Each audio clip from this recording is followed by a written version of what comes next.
2021 was a monumental year for AEW. I'd been a fan of AEW since almost before it started. I'd always been a fan of the New Japan style of wrestling. And when I'd go to indie shows in the UK, I'd always see the likes of Eddie Kingston, the Lucha Brothers, Orange Cassidy, Chucky Taylor, Angelico, Ricky Starks, Evil Uno, Proud and Powerful. They'd all be booked on these cards. So when a new company was formed combining all of this together, of course I was going to be a fan. Unfortunately, not everyone saw it the same way to start, with WWE being the only game in town for the last 20 years. It was really going to take a lot to change those minds. Wait a minute! Were you guys saying, whoa, whoa, whoa, whoa, or were you saying, no, no, no, no?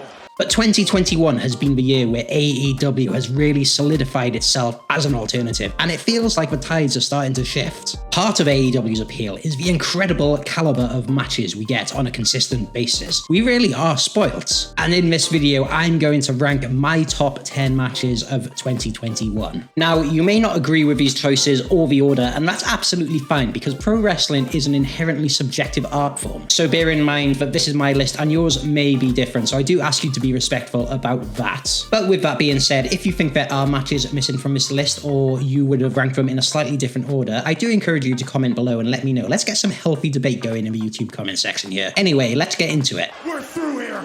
Let's get out of here, Don! Number 10, Christian Cage vs Kenny Omega, AEW Rampage Episode 1. Christian Cage returned at the start of the year as a surprise entrant in the Royal Rumble following a lengthy retirement from in-ring action. In a completely head-scratching decision, WWE opted not to sign him on a full-time basis, and so he headed to AEW instead. After debuting and spending some time in the mid-card getting some momentum, Christian Cage moved back up to the main event. He entered into a program with then AEW champion Kenny Omega, with the two set to face off at All Out for the AEW title. But before that, the two would face off on the premiere episode of Rampage for the Impact World title. Of course, at this point, Kenny was in full belt collector mode. This was a great way to get Rampage going, and I really enjoyed the clash of styles in this match. Omega, of course, known for his big, flashy moves, whereas Christian Cage all about the basics and the fundamentals. You really couldn't predict who was going to win this match, and it really could have gone either way. I think that always makes for a better match. It helps you buy into the near falls, like when there's a submission in, you genuinely think they could tap out and the match is going to end.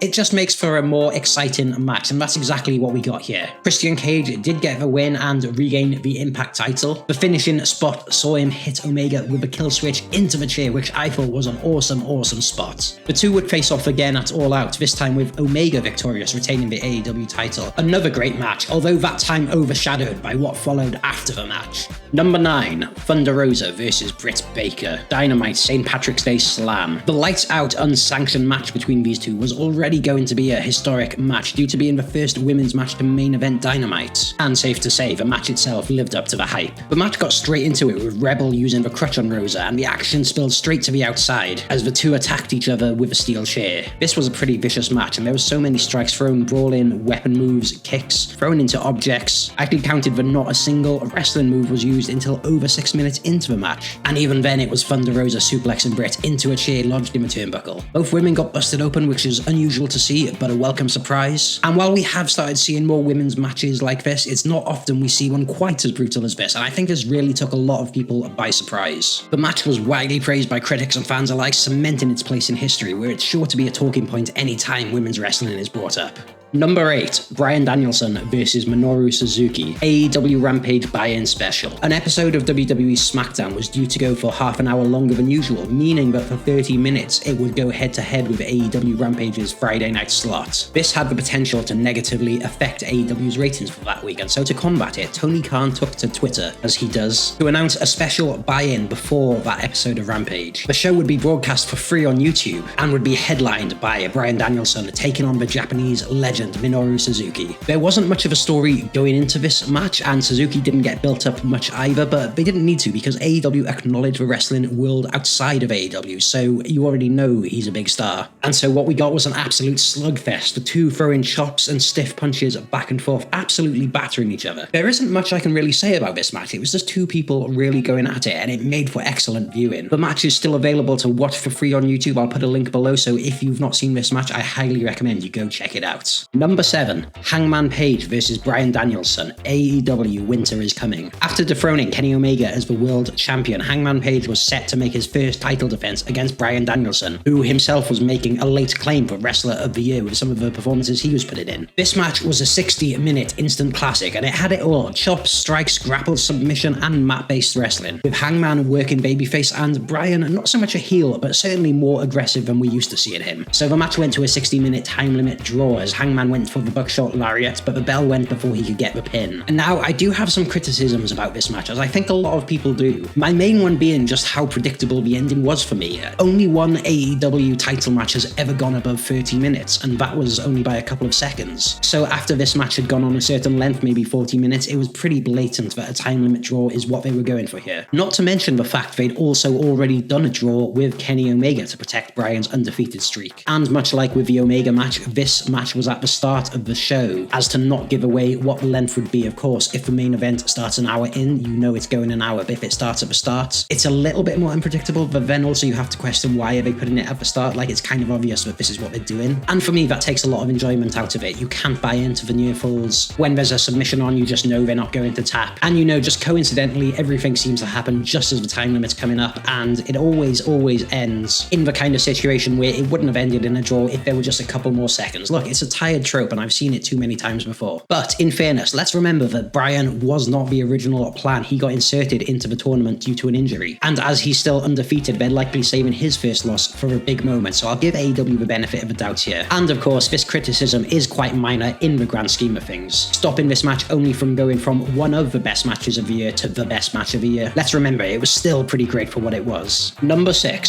CM Punk versus Eddie Kingston, AEW Full Gear. This was not only one of the best matches, but also one of the best rivalries, delivering some of the best promos we've seen in AEW. The story went that Kingston believed that Punk never really respected him, whereas Punk always thought that Eddie was his own worst enemy and to blame for his own shortcomings. I actually didn't realise until much later that this all came from real life beef between the two. I thought they were just pros at what they did, but they were definitely professional enough to make it work. Both men charged for the ring in their entrance, no taunts from Kingston, no clobbering time from Punk. Punk also wore his MMA shorts to signify that this was more than just a match, this would be a fight. Kingston knocked Punk out before the match had even started, much to the delight of the crowd, and the crowd absolutely loved this match throughout. This is another match where there's not really a lot you can say because the two just battered each other, and despite being a bloody brawl, there were some nice moments too, with Punk doing the Eddie Guerrero Three Amigos. The match of course taking place on the anniversary of his passing. Punk won the match after hitting a GTS and is still undefeated. Post-match, Punk extended the olive branch, offering Kingston the arm to shake, which Kingston refused and then stormed away from the ring. It certainly looks like there's unfinished business between these two, and here's hoping to a rematch down the line. Number 5. Kenny Omega versus Hangman Page, AEW Full Gear. This match was the climax of the longest and slowest burning story in AEW history. The story told in this match was pretty simple. It was just two people that couldn't stand each other, and you could see that in the viciousness in the way they hit each other. Time and time again in this match, Kenny was taking it to Hangman, but Hangman fought back and hit him even harder. Let's not forget it was Kenny who wronged Hangman, so Hangman's got it out for him. These two characters just know each other so well. At one point, Hangman goes for the buckshot, but Omega has it scouted and gets a ref instead. And you see the same when Don Callis and the Belter come in, but Hangman has that scouted. It's just these little things in the match that really add to the story.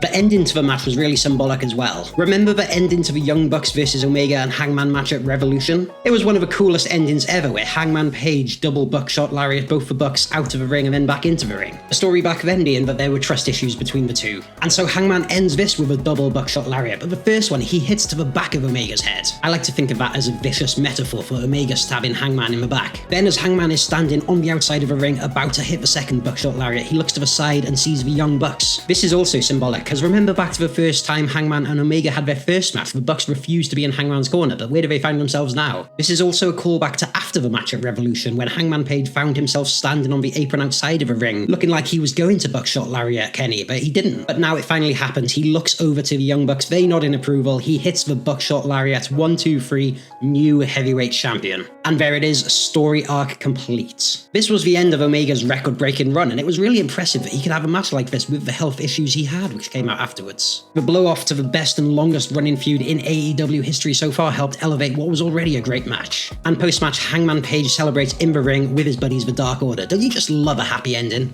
Number 4. MJF versus Darby Allin, AEW Full Gear. This was the opening match for this pay-per-view, and you gotta think a couple years down the line, I wouldn't be surprised to see it main eventing. After all, these are two of the four pillars. MJF is known for his incredible heel work on the mic, but it's sometimes easy to forget just how good he is in the ring. But fear not, because there's no way you could forget that after this match. It reminded us, and it's not the first time either. He's also had other classics with the other pillars, Sammy Guevara and Jungle Boy. The story of this match is that MJF claimed he could beat Darby with a headlock takedown, and he keeps going for the move throughout the match. Of course, he doesn't get it because Darby has it scouted. He knows it's coming. There wasn't any interference in this match from the Pinnacle. They did try at one point, but Sting took them out. And there was a really cool spot with the skateboard, I thought, where MJF was trying to play mind games on Darby to get him DQ'd, handing Darby the skateboard and asking him to hit him across the head with it. Darby decides not to fall for it and hands the skateboard to the ref, but that's exactly what MJF wanted. He's fallen into the trap. Because when the referee isn't looking, MJF plants Darby in the face with the Dynamite diamond ring to knock him out cold. Now that Darby's knocked out, he can't defend himself, and so MJF hits him with a headlock takedown for the win. Just sublime storytelling. Number 3, the Young Bucks versus the Lucha Bros, AEW All Out. These two teams had faced off a number of times before in AEW and were responsible for not only some of the best tag matches in AEW history, but wrestling history full stop. It's no secret that the Young Bucks had a lot of doubters at the start of AEW, but I think this series of matches with the Lucha Brothers has really helped convert them. It really is a rarity to see a tag team match of this quality in North American wrestling, so when they decided to run this match back one more time, I wasn't complaining at all. The steel cage match stipulation helped level the playing field, because up until this point in the Bucks tag title reign, they'd have the likes of Gallows and Anderson, Don Callis, Michael Nakazawa, and Brandon Cutler helping them. The Lucha Brothers had such an awesome entrance as Mikey Ruckus sang them to the ring, and they went on to have an absolutely incredible match. There was never a dull moment, and the match never really slowed down from the get-go, but despite that, it also felt really well paced. So much of both of these teams' offense is based around the ropes and diving to the outside, so I was really curious to see how they would work in this environment, but of course, they delivered. Both of these teams excel in their double team maneuvers, so having the cage helped that because you had all men in the ring at all times, without having to worry about things like tagging in and out. One of the biggest general criticisms of the Young Bucks is that they're spot monkeys, and while this match did have a lot of highlights, there was a very clear story being told throughout it, and if you can't see that, I'm just going to have to assume you're purposefully turning a blind eye to it. The Young Bucks dominate early on, but ultimately they just can't beat the Lucha Brothers. The story arc of the Young Bucks to this point is that they're the best, nobody can touch them, and they're their own biggest fans, but they become disillusioned and complacent. And ultimately they just don't have enough to beat the Lucha Bros, who are just hungrier and just flat out want it more than they do. It really was an awesome match. My personal favourite moment was the sneakers loaded with the thumbtacks. There's just really too much to list. There's a reason people consider this to be one of the best tag team matches of all time, easily the best cage match of all time. A truly spectacular match. Number 2, the Jurassic Express and Christian Cage versus the Super Elite, AEW Full Gear. I like to think of pro wrestling as a buffet. You don't have to be a fan of everything that's on the table, but if there's enough different variety on the table, there's enough to keep everyone happy. Get in my belly! In my view, this was the perfect match to give everyone a taste of exactly what AEW has to offer. First of all, you've got the Young Bucks, who are AEW through and through, and two of the biggest stars in AEW. Then you've got Adam Cole, he's a huge star who's just jumped ship from the rival promotion. You've got Christian Cage, a legend who has just returned, and we never thought we'd see him wrestle again. But he's back now, and he's put in the work in, and somehow his matches are still incredible. Then you've got Jungle Boy, who is one of the most talented young wrestlers in the world. And as one of the four pillars, he's definitely got a bright future ahead of him. And finally, you've got Luchasaurus, who should be extinct, but for some reason he's got a master's degree. Now, with all of this talent in one match, you could expect an absolute mat classic. But let's not forget, this was a Falls Count Anywhere no DQ match, so of course it quickly turned into a car crash, in the best possible way. The fact that this match was so good is made even more impressive by the fact that none of these wrestlers are particularly renowned for their hardcore wrestling. I mean, you could probably make an argument for Christian with his TLC history. Oh, and of course he was the world champion of a little company called ECW, but there's so much more to his game, and I think doing that would be really selling him short. This match was nothing short of a spot fest, and I mean that in the best possible way. It was done extremely well, and non-stop, insane, hardcore adrenaline action. I absolutely loved the ending to this match. Earlier in the match, Christian sets up for a concerto, but he wants Jungle Boy to do it, but Jungle Boy refuses. Jungle Boy, the most natural babyface in AEW, a lawful good that doesn't want to do anything wrong, even if it means getting his own back on those that wronged him. But as the match goes on and it's been an all-out war between the two, Christian Cage sets up for another concerto on the top of the stage. But this time Jungle Boy won't allow him to do it, not because he doesn't want him to do it, but because he wants to do it himself. Jungle Boy hits the concerto and gets the pin for his team. In years to come, I think we'll look back at this moment as a pivotal point in the story arc of Jungle Boy. boy. Until this point in time, he's only really been a one-dimensional babyface. But this marks the first real character development we've seen of him. But I thought this match was absolutely amazing. You may be surprised to see this match placed so high up in the list. But as I said at the start of the video, pro wrestling is an inherently subjective art form. So naturally, we're not all going to have the same opinions. But with that being said, I think we can all agree that there is only one match that can rightfully take its place at the top of his list as match of the year. Number 1, Kenny Omega versus Bryan Danielson,